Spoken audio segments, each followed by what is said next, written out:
order to go after people legally here, exercising their First Amendment rights.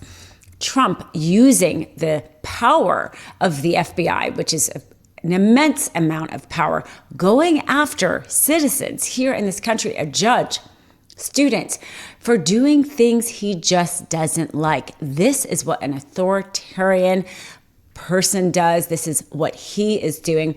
Madam What's happened to our judiciary is beyond me. Yeah, so when the American public hears this and they think these were once upstanding people in their communities and their professions, and they put it all on the line for this, I mean, have you dug into their motive? Like, what inspired them to carry out these acts and harbor criminals? They're deranged is all I can think of. I cannot believe. I think some of these judges think they are beyond and above the law, and they are not. And we're sending a very strong message today. If you are harboring a fugitive, we don't care who you are.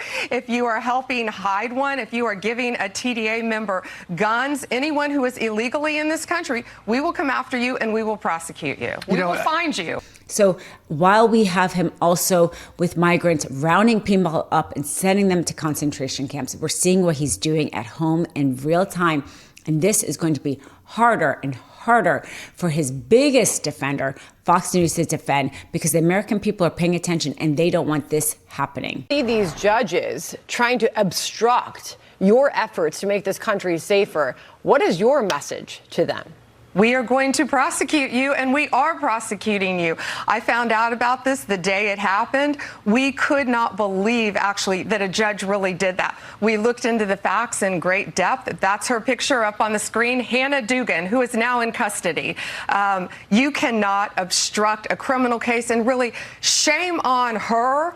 It was a domestic violence case of all cases, and she's protecting a criminal defendant over victims of crime. Read to you FBI Director Kash Patel's tweet. He says in part, quote, "Just now, the FBI arrested Judge Hannah Dugan out of Milwaukee, Wisconsin on charges of obstruction after evidence of Judge Dugan obstructing an immigration arrest operation last week." He says, going on, saying, "We believe Judge Dugan intentionally misdirected federal agents away from the subject to be arrested in her courthouse, Eduardo Flores Ruiz, allowing the subject, who they call an illegal alien, to evade arrest." Now, they say that this individual was eventually arrested by DHS officials. This is something that is just developing, Anna, and we have not yet seen any court documents in this case, but we are awaiting further news on this topic.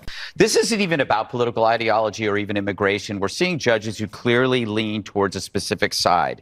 They're called activist judges, but that's a contradiction. Judges are not activists. They are judges. Maybe this judge has a backstory with this illegal. Could it be? It's not just the gavel that she's banging, Shannon. Tennessee is becoming one of the latest flashpoint areas in this country regarding immigration, because there is a bill there that is particularly cruel that is going through the legislature. The bill would require immigration status checks of every student in the K-12 public school system in the state. And the sponsor, one of the sponsors of the bill, does not rule out that that bill may require the school to then report to ICE any student without immigration. If you notice, there's not a bill requiring any major box retailer or fast food chain to have immigration checks of their employees. Now, does it? No, it is targeting students. It's targeting children.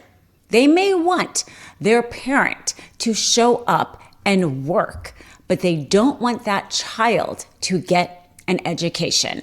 That is particularly cruel and unfair and un-American. And this is why people in Tennessee are showing up, protesting that very loudly, becoming perhaps one of the more flashpoint areas in this wider discussion of whether or not and how America is going to be willing to push back against all the things the Trump administration is doing. The whole point of this country is that no one person should have too much power.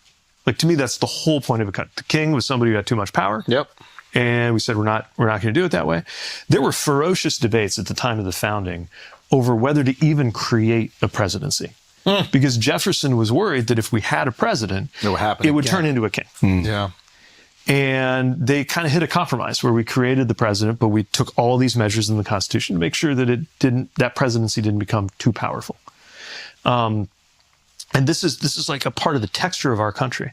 One of my favorite fun fact about Washington, D.C. is the Jefferson Memorial, the round domed columned structure with the statue of Jefferson right in the middle, has him perfectly aligned with the exact center line of the White House. So that if you're standing in the Blue Room, which is in the middle of the White House, looking south, you have there's a straight line. He's watching you. Because he's watching. He's watching the executive, saying he doesn't want the executive office, the president, to get out of control. Love this video? Continue the conversation by following us on Instagram @MeidasTouch and help us blow past 1 million followers.